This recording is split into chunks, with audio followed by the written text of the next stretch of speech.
Well, what's up, Guardians? Peace and Grease here, and today I want to talk a little bit about community sentiment.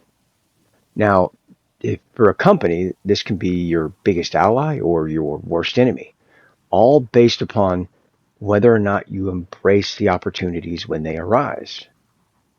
Well, obviously, we're talking about Bungie today, right? But what am I saying exactly? Well, let me give you an example. Let's look all the way back to December last year. Wasn't that long ago, actually, but during the Dawning event. When that went live, there was a problem. The problem was there was no price put on the event upgrade card. And as a result, players were able to grab it for free. Well, for players like myself that didn't get that opportunity because we were at work, we got home to find that it had been lightning fast fixed by Bungie, meaning that we were expected to pay for it even though all these other players got it for free. Now, see, this creates animosity. It creates aggravation, anger. It creates an example that people can point to and say, look at how bad they are, right? See, instead, what should have happened, what management should have done was say, you know what? No, leave it. Release a statement along the lines of, we're so happy you've joined us on this long journey. We're looking forward to our time together in the future, and we're thankful for you. So have the event upgrade card on us. Merry Christmas and Happy New Year. Well, guess what? That would have diffused the aggravation, the animosity, and it would have created community sentiment. It would have removed that as a potential example for people to point to how bad Bungie is. But maybe that's not a recent enough example. Let me give you another one. How about Edge of Fate? See, there were two versions of Edge of Fate. The deluxe version, which included the new old exotic, New Land Beyond, and the base model, which didn't include it. But, again, there was a problem. You see, they didn't lock the New Land Beyond in the kiosk on the tower.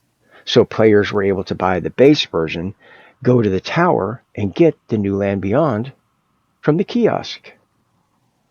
Well, some players were.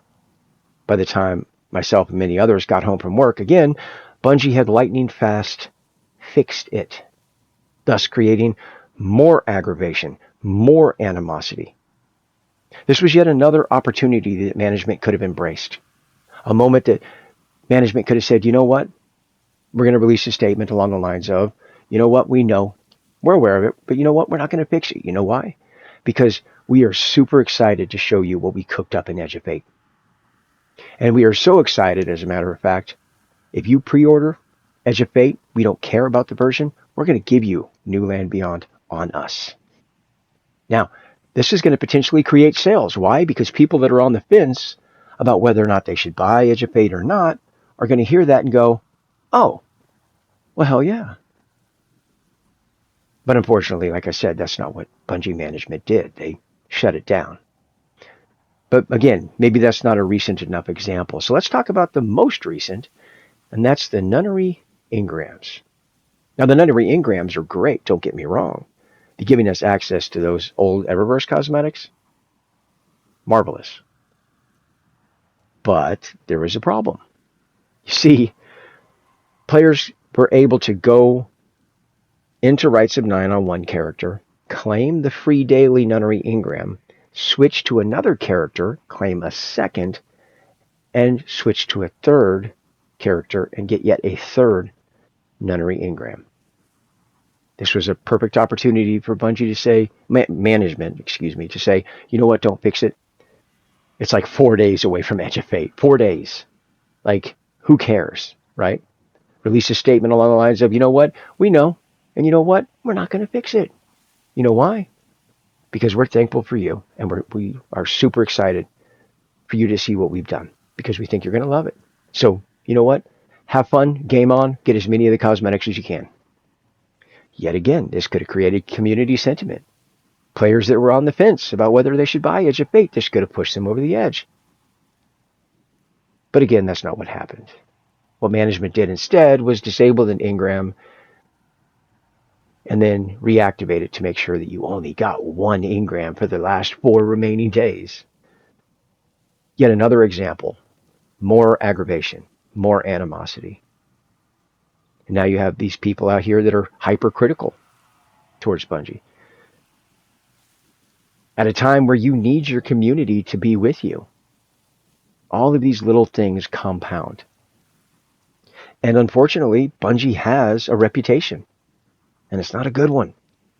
And this isn't a reputation forged over a day or a week or a month. No, this is a reputation that has been forged over years of management doing the same things over and over and over again. What is it?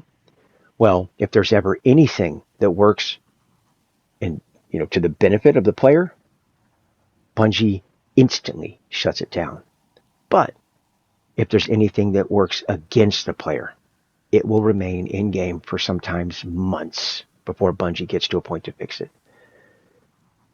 To say that that's not a good reputation to have is an understatement, to say the least. So, the good news is management can fix this.